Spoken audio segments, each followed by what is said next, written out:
The red and blue lights painted the grocery store windows like a warning flare, washing everything in a fevered pulse.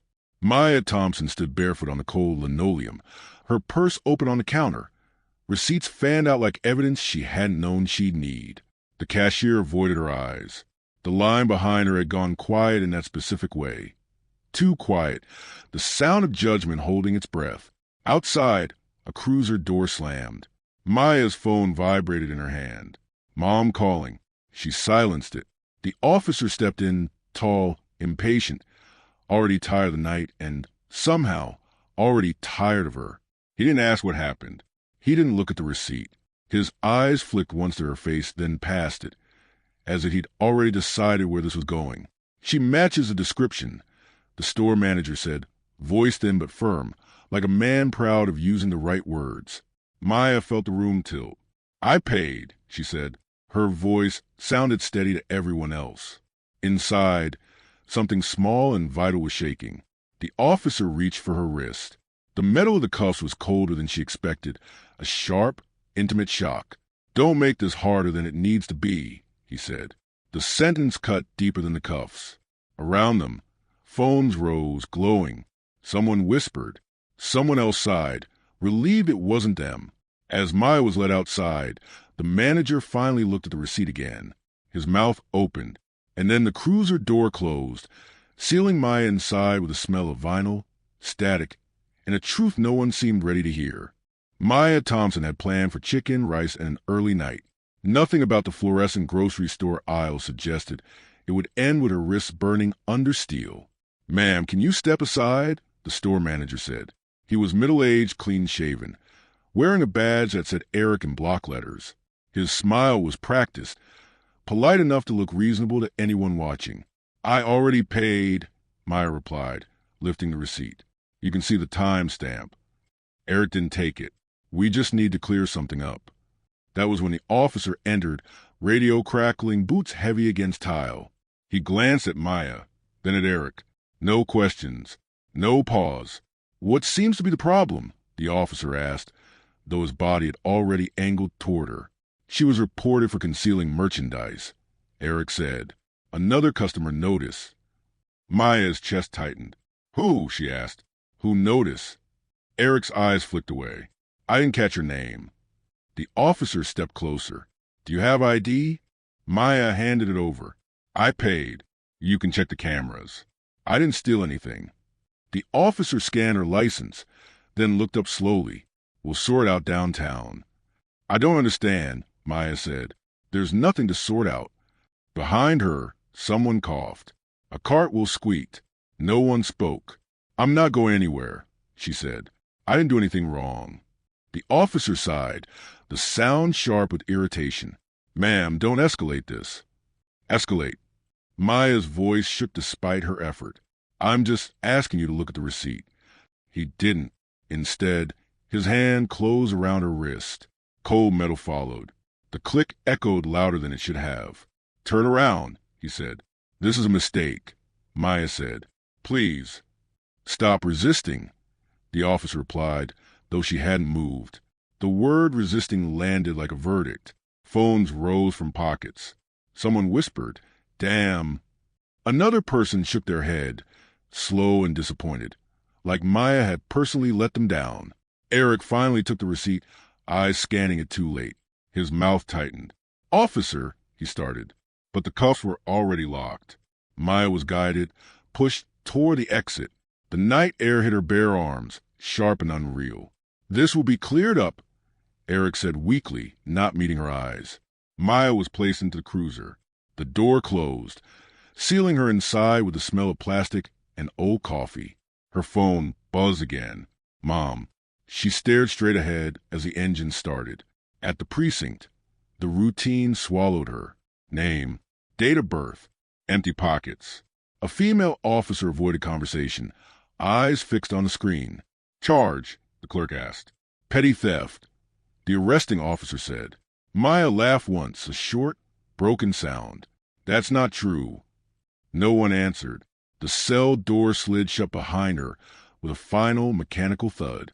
Maya sat on the bench, hands still tingling. The the receipt gone, her voice echoing uselessly in her own head. Somewhere above her, a camera light blinked red, and the night stretched on. The holding corridor smelled like disinfectant and old sweat, a sharp chemical sting that clung to Maya's throat. The cuffs were gone, but the ghost of them lingered. Her wrists still ached, as if her body refused to forget how quickly freedom had been removed. "Stand on the line," a voice said. Maya looked up. A female officer pointed to a strip of faded blue tape on the concrete floor. Her tone was flat, procedural, not unkind, but empty of curiosity. Maya stepped forward, shoes off. Maya slipped them off and placed them under the bench like she'd been told.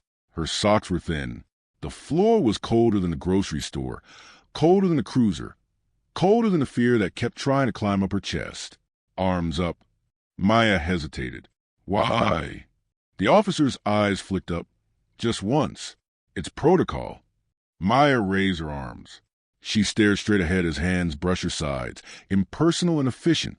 It wasn't violent, but it was intimate in the way power always was, one-sided, unavoidable. "Any medical conditions?" the officer asked. "No." "Medications?" "No." "Allergies?" "No." Each answer felt like it was being filed away as proof that Maya was uncomplicated, easy to process, easy to hold. They led her to a desk where another officer sat behind a computer. He didn't look at her face, only the screen. "Full name," he said. "Maya Thompson. Date of birth." She told him. "Address?" She paused. Saying out loud felt strange, like she was handing over another piece of herself. "Eastbrook Avenue. Apartment 3B. The officer typed, nodded, kept going. "Charge, petty theft. 1 count." "That's not right," Maya said. "There's video. There's a receipt." He stopped typing, finally looked at her. His expression was tired, almost sympathetic. "Almost." "You can tell it to the judge," he said. "Public defender will talk to you in the morning." "So I'm staying here?" Maya asked. "For now." "How long is for now?" He shrugged. "Depends." "On what?" He had already turned back to the screen. Maya felt something hot rise behind her eyes. She swallowed it down. Crying here felt dangerous. Not because anyone would hurt her, but because it would confirm something unspoken, something everyone seemed to expect from her. They took her fingerprints next. Ink pressed against her skin, black and sticky. "Roll your fingers," the technician said. Maya did. The prints looked foreign on the white card, like evidence pulled from someone else's life. "Smile for the camera," another voice said. Maya stared at the lens. "I don't feel like smiling." "That's fine," the officer said. "Just don't move." The flash popped. A moment frozen forever. Her face neutral, eyes bright with unshed anger. They guided her down another hallway. The sounds changed there, murmurs, metal doors sliding, a woman laughing too loudly somewhere out of sight. "You get one phone call," the officer said. Maya's heart jumped. "Now." "Yes." Her hands shook as she picked up the receiver. She dialed without thinking, muscle memory guiding her fingers. "Alicia," she said when her sister answered. "I need you." "What's wrong?" Alicia's voice sharpened instantly. "They arrested me." A beat of silence. "Then what?" "At the grocery store. They said I stole something." "I didn't." "Where are you?" "Downtown precinct. They're keeping me overnight." "They can't just—" Alicia stopped, breathed. Okay. I'm coming." "They said morning," Maya whispered. "They won't listen." "They will," Alicia said, fierce and certain. "I promise." The line went dead. Maya stood there for a second, receiver still warm against her ear, before an officer gestured for her to hang it up. "Cell's this way." The holding cell was larger than she expected, and somehow worse for it. A bench lined one wall. 3 other women sat there already. One looked up. "What they get you for?" "I didn't steal anything," Maya said automatically. The woman snorted, not unkindly. "None of us did." The door slid shut with a heavy clang. The sound echoed, final and official. Maya sat on the bench, knees drawn close. Around her, the women talked about kids, about mischiefs, about court dates pushed back again and again. No one asked Maya for details. They didn't need them. Hours passed in fragments. A guard brought water. Someone argued down the hall. Laughter erupted, then stopped abruptly. Maya stared at the wall, replaying the moment the cuffs closed. The word resisting looped in her head. Somewhere beyond the concrete and cameras, her sister was fighting. Inside the cell, time slowed to a crawl, thick and heavy, and Maya waited. The lights never dimmed. They buzzed overhead, a constant electric whine that pressed into Maya's skull. Time didn't move here the way it did outside. It pulled, it thickened, it stuck. A woman across the cell rocked back and forth, whispering to herself. Another lay stretched out on the bench, arm over her eyes, breathing slow and practiced. The woman who'd spoken earlier, mid-40s, sharp eyes, name later revealed as Denise, sat beside Maya, legs planted like roots. "You knew," Denise said. "Yes. First night's the worst." Maya gave a humorless huff. "That's comforting." Denise smiled faintly. "You'll see." A guard walked past the bars, keys jangling. Maya's shoulders tightened without permission. She hated that. How her body kept reacting before her mind could catch up. "What did they say you did?" Denise asked. "Shoplifting." Maya said. "I paid. There's a receipt." Denise nodded slowly. Hum. "That's it." Maya asked, "You believe me?" Denise turned, meeting her eyes fully now. "I believe you believe you." The answer landed heavy. Across the cell, the rocking woman laughed suddenly. "They always got proof," she said, voice slurred with exhaustion. "Proof don't mean nothing till somebody important sees it. What's your name?" Maya asked her. "Keisha," the woman replied. "Or, that's what they call me tonight." Maya frowned. "Tonight?" Keisha shrugged. "Sometimes they forget." A silence settled, broken only by the hum of the lights. Maya's thoughts kept drifting. To the receipt, to the way Eric's face had changed too late, to the officer's hand on her wrist. "They didn't even look," Maya said quietly. Denise leaned back. "They never do at first." "Why not?" Denise's laugh was soft, bitter. "Because looking means seeing, and seeing means paperwork." Maya closed her eyes. The bench pressed hard against her spine. Every muscle felt wound tight, waiting for something worse. "What happens in the morning?" Maya asked. "You go upstairs," Denise said. "You sit in a room. Somebody calls your name, or they don't. Public defender will tell you to be patient. Judge looked tired. And then you learn how much your time costs." Maya swallowed. "I have a job." "So do I," Denise said. "Had." Keisha snorted. "Boss don't like excuses. Jail's a bad one." Maya's phone buzzed in her memory. Alicia's voice sharp with promise. She clung to it like a rope. "Why are you here?" Maya asked Denise. "Expired tags," Denise said. Turned into failure to comply. Turned into overnight. That was 3 nights ago. Maya stared. 3. "They busy," Denise said. "Or I am." A guard stopped in front of the cell. He scanned them without interest. "Lights out?" Keisha asked. He shook his head. "Lights stay on." "Figures," Keisha muttered. When he walked away, Maya exhaled slowly. Her chest hurt, like she'd been holding her breath for hours. "I keep thinking this is a mistake," Maya said. "Like someone's gonna come back and say sorry." Denise's expression softened. "That's how they get you." "How who gets me?" "The system," Denise said, "runs on hope. Runs better when you think it's just a mix-up." Keisha nodded. "You fight harder when you think it's almost over." Maya pressed her palms together, feeling the tremor there. "I don't want to be here." "No one does," Denise said. "That's the point." Somewhere down the hall, a woman screamed. The sound cut off abruptly, replaced by a door slamming. Maya flinched. "Don't listen," Denise said. "Or do. Either way, it's loud." Minutes bled into hours. The women talked in fragments. Stories half told. Jokes that fell flat. Silences heavy with shared understanding. Maya learned Denise had a son in middle school. That Keisha liked crossword puzzles. That the woman on the bench was named Rosa and slept best when she pretended she was anywhere else. At some point, exhaustion overtook fear. Maya's head tipped back against the wall. She stared at the ceiling, counting the cracks. Her mind replayed the officer's voice, calm and final. "Don't make this harder than it needs to be." "I didn't," Maya whispered, unsure who she was talking to. Denise heard. "I know." Maya turned to her. "What if they don't let me go?" Denise considered her for a long moment. "Then you remember who you are, even if they don't."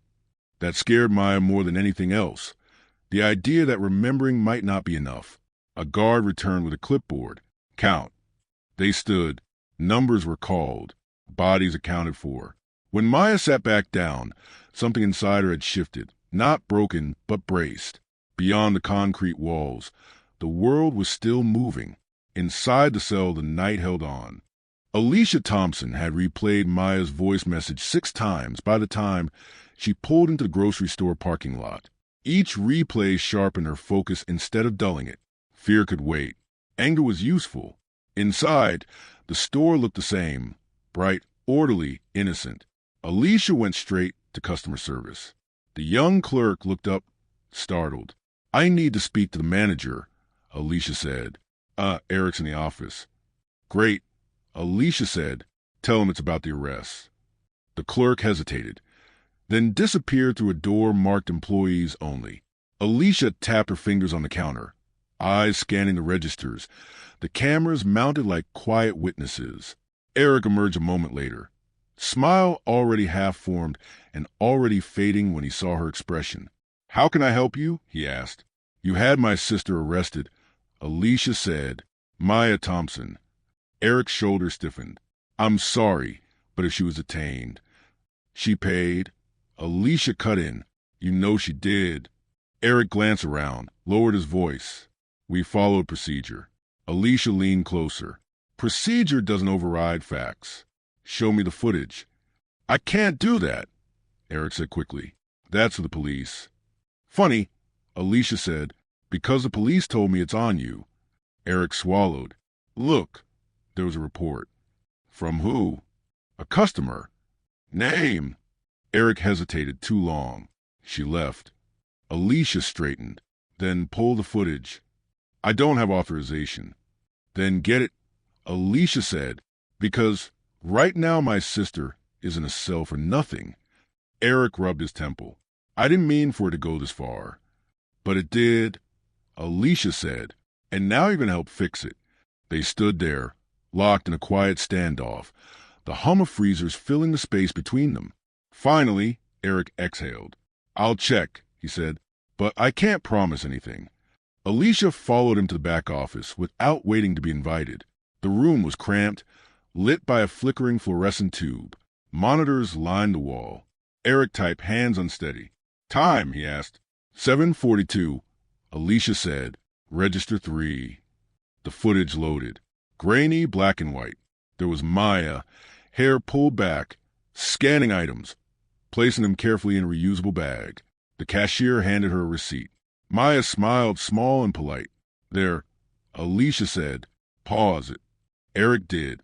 He leaned closer, eyes narrowing. The truth was undeniable, mundane, devastating. "That's her," he whispered. "Yes," Alicia said. "Paying." Eric slumped into his chair. When the officer arrived, everything moved fast. "Too fast," Alicia said. "You let it." Eric scrubbed his face. "What do you want me to do?" "Copy it," Alicia said. "Now." "I can't." "Do it," Alicia said, voice low. "Or I call corporate. Or a lawyer. Or the news." Eric stared at the screen again, at the moment he should have acted. He nodded once. He transferred the clip to a flash drive with shaking hands. "This proves she didn't steal anything." "It proves you were wrong," Alicia said. "There's a difference." Eric looked up. "Will they let her go?" "They should have already," Alicia said. "But they didn't." Outside, Alicia called the precinct. She was transferred twice before a desk sergeant answered. "I have surveillance footage proving my sister's innocence," Alicia said. "Where do I send it?" There was a pause. "An officer will review it." "When?" "Tomorrow." "That's unacceptable," Alicia said. She's being held. She was lawfully arrested, the sergeant replied. This will be handled. Alicia clenched her jaw. Handled how? Ma'am, if you continue to... The line went dead. Alicia stared at her phone, heat rising behind her eyes. She dialed again. Voicemail. She sat in her car, breathing hard. The night pressed in. Somewhere downtown, Maya was still locked behind bars. Alicia opened her laptop. She watched the clip again. Then again. This shouldn't be quiet, she murmured. She uploaded the video. Fingers steady now. She typed a caption, erased it, typed again. My sister was arrested tonight for shoplifting. She paid. The store and police ignored the proof. She's still in jail. She hit post. At first, nothing happened. A few likes, a comment from a friend. What the hell? Then a share. Then another. Alicia's phone buzzed. Unknown number. Ms. Thompson? A woman asked. This is Jenna Cole from Channel 8. We saw your post. Alicia closed her eyes. It's all there. We'd like to talk, Jenna said. Tonight. Alicia looked at the dark road ahead, at the city skyline glowing faintly in the distance. Good, she said, because she shouldn't be in there. Maya didn't know the night had shifted until the guard stopped in front of the cell longer than usual. He stared at the clipboard, then at her face, then away again like he'd seen something he wasn't supposed to notice. Thompson, he said. Maya stood immediately. Yes. Sit tight. He walked off. Denise raised an eyebrow. That's new. Maya's pulse kicked up. What does it mean? Denise shrugged. Means your name's moving. Time dragged. Breakfast came and went. Rubbery eggs, lukewarm toast. Maya forced herself to eat, even though her stomach rebelled. Hunger felt dangerous. Weakness felt like surrender. Down the hall, phones rang more often than before. Voices rose and dropped. A guard passed, muttering under his breath. Keisha leaned close. Something's happening. Maya nodded, though she had no idea what. She stared at the wall, willing it to talk back. Upstairs, the precinct buzzed with a different energy. Officers clustered near desks, screens glowing with the same pause image. Maya at register 3, receipt in hand. Someone had circled it in red. Where'd this come from? An officer asked. Social media, another replied. It's everywhere. The desk sergeant pinched the bridge of his nose. Who authorized the arrest? A pause. Then Reynolds. Reynolds stood by the coffee machine, jaw tight. I followed protocol. Protocol doesn't look like this, the sergeant snapped, gesturing at the screen. News is calling. As if summoned. The phone rang again. Channel 8. The receptionist mouthed. The captain emerged from his office, expression carefully neutral. I want a statement drafted. Minimal. We're reviewing the incident. What about the detainee? Someone asked. The captain hesitated. Hold. In the cell, Maya paced. The concrete felt different under her feet. Unchanged, yet charged. They still haven't said anything, she whispered. They don't like being wrong. Denise said, especially in public. What public? Maya asked. Denise tilted her head toward the ceiling. You'll see. Hours later, a public defender appeared at the bars. He was young, suit slightly rumpled, eyes darting. Maya Thompson? He asked. Yes, Maya said, stepping forward. Am I being released? Not yet, he said quickly. But there's developments. Her heart sank and leapt at the same time. What kind of developments? There's video, he said, circulating online. Maya blinked. Alicia. He nodded. It's gained traction. A lot of it. Then why am I still here? Maya asked. He sighed. Things moved slower inside. That night, the women watched the guard more than clock. Denise told Maya stories about protests she'd marched in, about promises made and broken. They hate daylight, Denise said, especially when it's pointed right at them. Across town, Alicia sat under studio lights, hands folded tight in her lap, a microphone clipped to her collar. She did everything right, Alicia said, voice steady. And still she was taken. The anchor nodded gravely. The police department has released a statement saying they're reviewing the matter. Alicia smiled thinly. My sister is still in jail. The clip aired, then replayed, then spread. By midnight, Maya's name trended. Commentators argued. Strangers dissected her expression frame by frame. She looks guilty, one said. She looks scared, another replied. Inside the precinct, officers avoided eye contact. Reynolds stayed silent, scrolling through his phone, jaw clenched. At 3 a.m., the captain convened a meeting. This goes away if we move smart, he said. How? Someone asked. Release her, the captain said, without charges. And the officer? The captain's mouth tightened. Administrative leave. In the cell, Maya jolted awake as keys rattled. Thompson, the guard, said, pack up. Her heart hammered. Am I? Just move. Denise grabbed her hand briefly. Head up. They walked the hallway together until a door opened onto the booking area. The public defender waited, face pale with relief. You're being released, he said quietly. Maya's knees almost buckled. Why? He hesitated. Because the truth got loud. As she signed the papers, Maya's phone was returned to her. It buzzed nonstop. Missed calls, messages, headlines. Wrongful arrest sparks outrage. She stepped outside into the cold dawn air. Cameras flashed. Voices called her name. Maya shielded her eyes, breath shaking. 24 hours ago, she'd bought groceries. Now, the world was watching. By sunrise, Maya's face was everywhere. Paused mid-blink on screens, framed by red circles and arrows, reduced to a symbol she hadn't volunteered to become. She watched it unfold from the back seat of Alicia's car, hoodie pulled low, phone vibrating endlessly in her lap. Don't look, Alicia said, reaching over to turn the radio down. Maya looked anyway. A panel of commentators filled the screen on a dashboard monitor at a stoplight. This is about procedure. One man said, officers can't make judgment calls based on hindsight. A woman cut in. It's not hindsight when the receipt is in her hand. Maya closed her eyes. The light changed. The car moved. At the precinct, a press conference was underway. The police chief stood at the podium, hands folded, expression rehearsed. We take all allegations seriously, he said. An internal review is ongoing. A reporter raised her hand. Why was Miss Thompson held for 24 hours after evidence of her innocence surfaced? The chief cleared his throat. I can't speak to specifics at this time.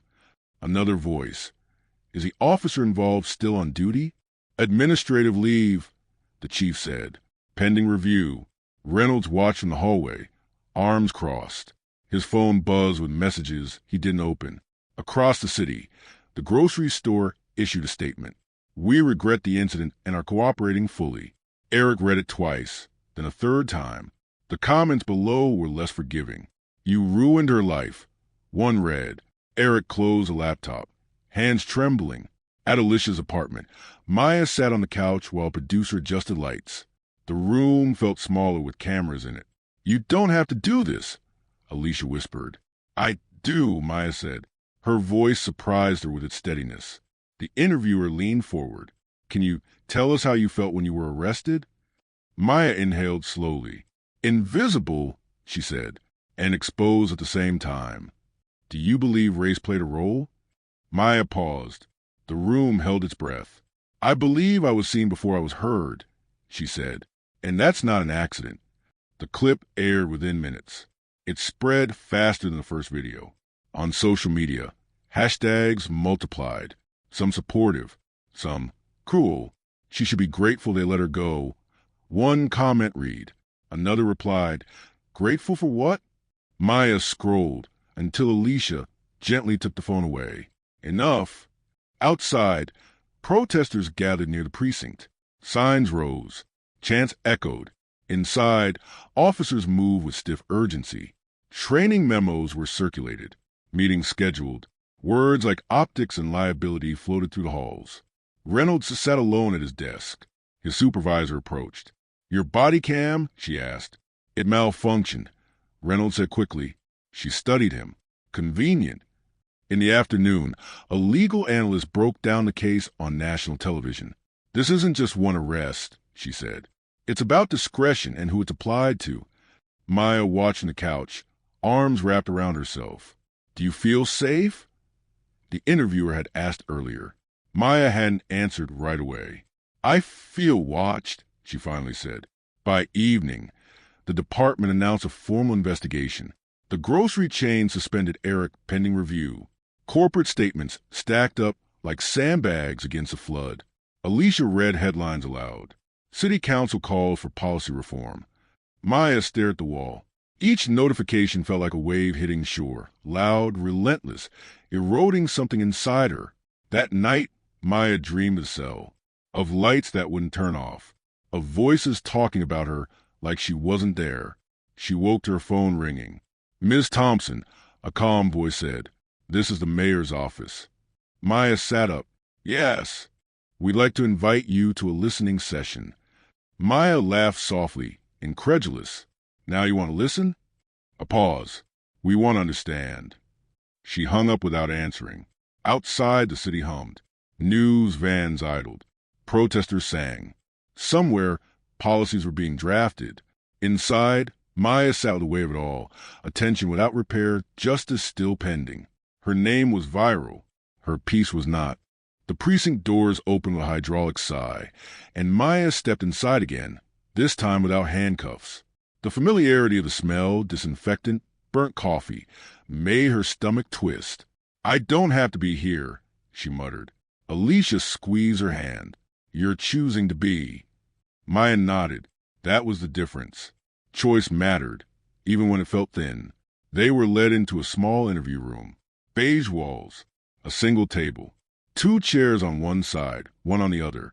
A camera blinked red in the corner. Officer Reynolds entered last. He didn't look at Maya at first. He sat, folded his hands, cleared his throat. "This is informal," he said. "No charges, just a conversation." Maya leaned back. "Funny how it wasn't informal when you arrested me." Reynolds' jaw tightened. "I acted on information provided." "Without checking," Maya said. "I followed procedure." Alicia cut in. "Procedures and shield." Reynolds glanced at her, then back at Maya. "You're free now. That should count for something." Maya felt heat rise in her chest. Free isn't the same as innocent? Reynolds shifted. The system worked. Maya laughed, sharp and sudden. "It worked because someone filmed it." Silence stretched. "I was scared," Maya said. "I kept thinking about all the ways it could have gone worse." Reynolds looked uncomfortable. "I can't speak to hypotheticals." "That's the problem," Maya said. "You never do." A knock interrupted them. A lieutenant entered, face stern. "Officer Reynolds, you're needed upstairs." Reynolds stood, hesitated. "This isn't personal." Maya met his eyes. "It was for me." He left without responding. Outside the room, a crowd waited. Reporters, activists, curious onlookers.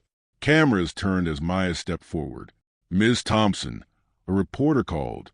"Do you feel justice has been served?" Maya paused. The question echoed. "I was released," she said carefully. "That's not the same as justice." Another voice. "What do you want to see happen now?" "I want this not to happen again," Maya said. "To anyone." The crowd murmured. At home, the quiet was jarring. Maya sat on her bed, staring at the wall. The room looked unchanged. She wasn't. That night, she tried to sleep. Every sound pulled her back to the cell. The hum of the fridge became fluorescent lights. The click of the AC became a door locking. She sat up, breathing hard. Alicia appeared in the doorway. "You okay?" "No," Maya said honestly. "But I'm here." In the days that followed, emails poured in, support, threats, requests. Lawyers offered help. Activists asked for speeches. Maya ignored most of them. She met with a civil rights attorney in a quiet office downtown. The woman listened without interrupting. "This won't erase what happened," the attorney said, "but it can change policy." Maya nodded. "I don't want revenge." "Good," the attorney said. "That's not what this is." Across the city, Officer Reynolds sat at home, administrative leave paperwork spread across his kitchen table. He stared at his phone at the comments he hadn't read. The grocery store posted a sign about updated training. Eric watched customers pass.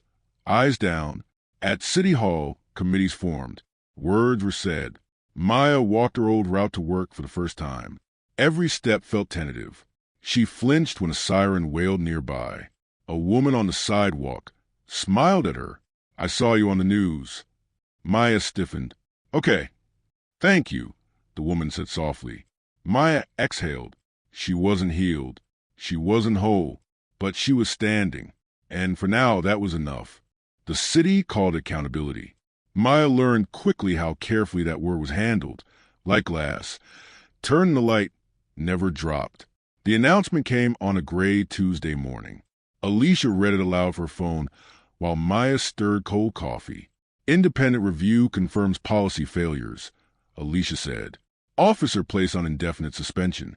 Department to implement new training. Maya nodded once. The word slid past her without landing. Later that day, she sat in a conference room with her attorney, the civil rights investigator, and a city representative whose smile never reached his eyes. "We want to start by acknowledging your experience," he said. "What you went through was regrettable." "Regrettable is when a meeting runs long," Maya replied. "I lost a night of my life." The man cleared his throat. "We're committed to meaningful change." Her attorney leaned forward. "Then let's talk specifics." They did. Body cameras. Evidence review protocols. Mandatory de-escalation when proof is present. Each point felt like a brick. Necessary, heavy. Too late for the foundation already cracked. Outside the room, protesters chanted. Their voices filtered into the walls, steady and insistent. Across town, Eric sat in a windowless office with a corporate HR manager. "This is a serious lapse in judgment," she said. "Your employment is under review." Eric nodded, eyes fixed on the table. "I should have checked." "Yes," she said. "You should have." When he left, his phone buzzed with messages he didn't open. The store floor felt different now. Customers looked at him longer, sharper. At the precinct, Officer Reynolds received a notice at home. Indefinite suspension. Mandatory retraining. A note about public trust. He read it twice, then set it down. His reflection in the dark TV screen looked older, smaller. "This isn't fair," he muttered, to no one. Maya returned to work part-time. The office greeted her with careful kindness. Soft voices. Too many questions wrapped in concern. "Take all the time you need," her supervisor said. Maya smiled politely. Time was the one thing she didn't trust anymore. At lunch, she sat alone, scrolling through messages she hadn't answered. A young woman approached hesitantly. "I hope this is okay," the woman said. "I just wanted to say, because of you, I filed a complaint." Maya blinked. "Because of me?" "You showed it could matter," the woman said. "That someone would listen." Maya felt something loosen in her chest. That evening, she stood at a podium in a community center gym. Folding chairs filled the room. Cameras were absent by agreement. "I didn't plan to be here," Maya began. "I planned to buy groceries." Soft laughter rippled, then faded. "I was treated like a problem to be managed," she continued, "not a person to be heard. And that's bigger than me." Hands clapped. Heads nodded. Someone wiped tears. Afterward, an older man took her hand. "We've been waiting for this." Maya squeezed back. "So have I." Weeks passed. The investigation expanded. The city council passed inner measures.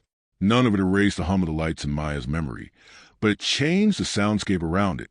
One afternoon, Maya received an email-marked settlement proposal.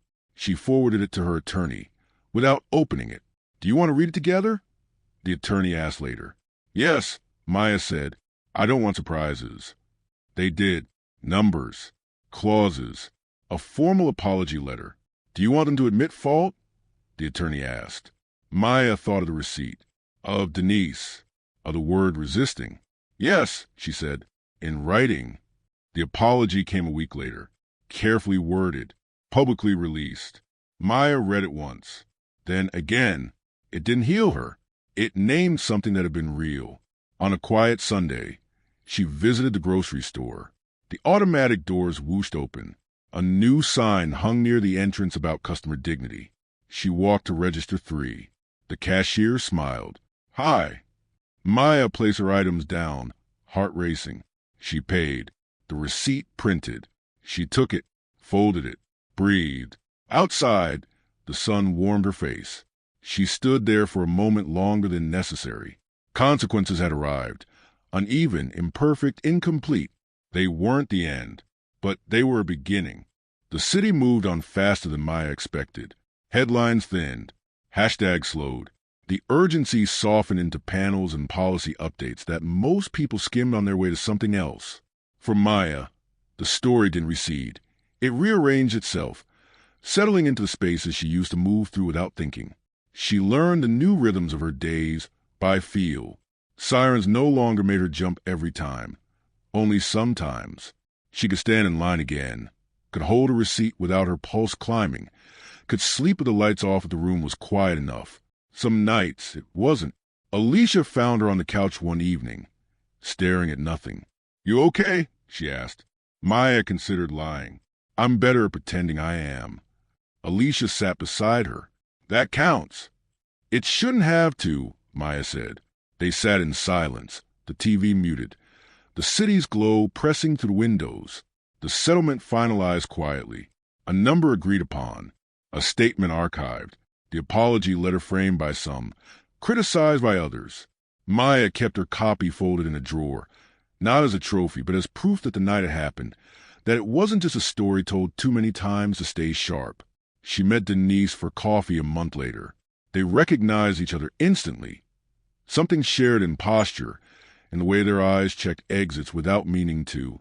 "Looks like you made them nervous," Denise said, lifting her cup. "Looks like you got out," Maya replied. Eventually, Denise said, "Same as you." They talked about ordinary things. Jobs, weather, a son learning algebra. The ease of it surprised Maya. How connection could feel like relief instead of burden. At work, Maya led a training session by request. She stood at the front of a small room, palms damp, voice steady. "This isn't about intent," she told them. "It's about impact. And who pays for mistakes?" No one interrupted. No one minimized. That mattered. Officer Reynolds resigned 3 weeks later. The notice was brief. No spectacle. No redemption arc. Maya read the headline once and set her phone down. It wasn't satisfaction she felt. More like a door closing softly, firmly, without ceremony. Eric transferred stores. The grocery chain rolled out new policies. Signs changed. Trainings expanded. Some customers scoffed. Others listened. Maya returned to register 3 once more, not to buy anything, just to stand there and breathe. The cashier asked if she needed help. "No," Maya said. "I'm good." She meant it. Mostly, invitations kept coming. Panels, marches, interviews. Maya said yes when it felt right and no when it didn't. She learned the difference between being heard and being used, between telling a story and reliving it for someone else's clarity. At a city forum, a young officer raised his hand. "What should we do differently?" he asked. Maya met his eyes. "Slow down," she said, "and believe evidence when it's right in front of you." He nodded, wrote it down. On the anniversary of the arrest, Maya took the day off. She walked to the park, sat on a bench, watched children argue over a ball, and then laughed 5 seconds later. The simplicity of it made her chest ache. A woman sat beside her. "Excuse me," she said. "Are you?" Maya smiled gently. "Yes." The woman hesitated. "I just want to say thank you. Because of you, my sister didn't spend the night in jail." Maya closed her eyes for a moment. When she opened them, the world looked steadier. "Tell her I'm glad," Maya said. That evening, Alicia cooked. Music played softly. They ate, talked, washed dishes together. "You're different," Alicia said. "I know," Maya replied. "I miss who I was." Alicia leaned against the counter. "I don't. I see who you are now." Maya considered that. Strength hadn't arrived as a gift. It had been taken, assembled from fear and refusal, held together by people who didn't look away. Before bed, Maya wrote in a notebook she'd started after cell. She didn't write about pain tonight. She wrote about a morning without dread, about a receipt that stayed folded in her pocket and never came out. About standing. She closed the notebook, turned off the light, and lay still. The darkness held. The world hadn't been fixed. Systems rarely were. But something had shifted. Enough to matter. Maya slept. The city learned a new language in the months that followed. Phrases like evidence first protocol and duty to pause worked into memos and press releases. Posters went up in precinct hallways. Trainings were scheduled and rescheduled. Progress, they called it. Maya called it necessary. She didn't attend the final city council vote. She watched the live stream later, volume low, as hands raised and motions passed. Applause filled the chamber. It sounded distant like weather. Instead, Maya walked a long way home that evening. She took streets she used to avoid, letting the noise wash over her. Buses sighing at stops, laughter spilling from bars, a siren far enough away to be someone else's problem. She noticed how often her shoulders stayed down now, how the tension loosened and returned like a tide instead of a storm. At home, Alicia was packing boxes. "You sure about this?" she asked. Maya smiled. "I need a place that doesn't remember me." The new apartment was smaller, sunnier, closer to the park. It didn't erase anything. It gave her space to choose what stayed. The last interview aired, quietly. Maya watched it once, then closed the laptop. She had said what she meant. She had not said everything. That was allowed. A week later, she received a letter from the department. Not an apology. Those had already come, but a notice. Her case would be used in training, anonymized in parts, mandatory viewing for new recruits. A footnote in policy, a hinge in a door. She folded the letter and placed it beside the receipt she still kept. The paper softened with time. At the community center, Maya helped paint a mural. Children dipped brushes into blue and gold, laughing when paint smudged their hands. Someone had sketched a figure standing tall, empty-handed, eyes forward. No names, no dates. "Is that you?" a girl asked. Maya crouched beside her. It could be anyone. The girl nodded, satisfied. That night, Maya dreamed, not of the cell, not of lights that wouldn't turn off, but of a grocery store aisle where nothing happened at all. She woke with the sense that something had been given back, quietly, without ceremony. On the anniversary dinner, Alicia raised a glass. "To receipts," she said lightly. Maya laughed. "To checking them." They clinked glasses. The sound was clear. Messages still arrived sometimes, from people she'd never meet, from cities she'd never visit. She answered when she could. She rested when she couldn't. She learned that rest was not retreat. At work, Maya proposed a small change, a pause button in their process, a moment where someone had to stop and ask for proof before acting. It was approved without fanfare. She watched it ripple outward in small ways. Emails adjusted, meetings slowed, mistakes caught earlier. One afternoon, she passed the precinct without realizing it until she was already halfway by. The building looked ordinary. That startled her more than fear ever had. A young officer stood outside, phone in hand. He looked up, recognition flickering. "Ms. Thompson," he said, respectful, careful. Maya nodded. "Officer, I just want to say..." He stopped, searching for the right words. "I'm trying to do better." Maya studied him, then nodded again. "So am I?" She kept walking. Later, at the park, Maya sat on a bench with the notebook on her lap. She wrote about what remained. The way trauma left fingerprints even after the ink was washed away. The way justice felt less like a finish line and more like maintenance. The way community showed up in unglamorous hours.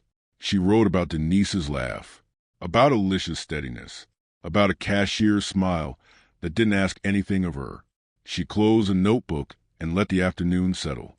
When the sun dipped, Maya stood. She felt the familiar weight of the city around her, imperfect, loud, alive. She breathed in and out, slow and deliberate.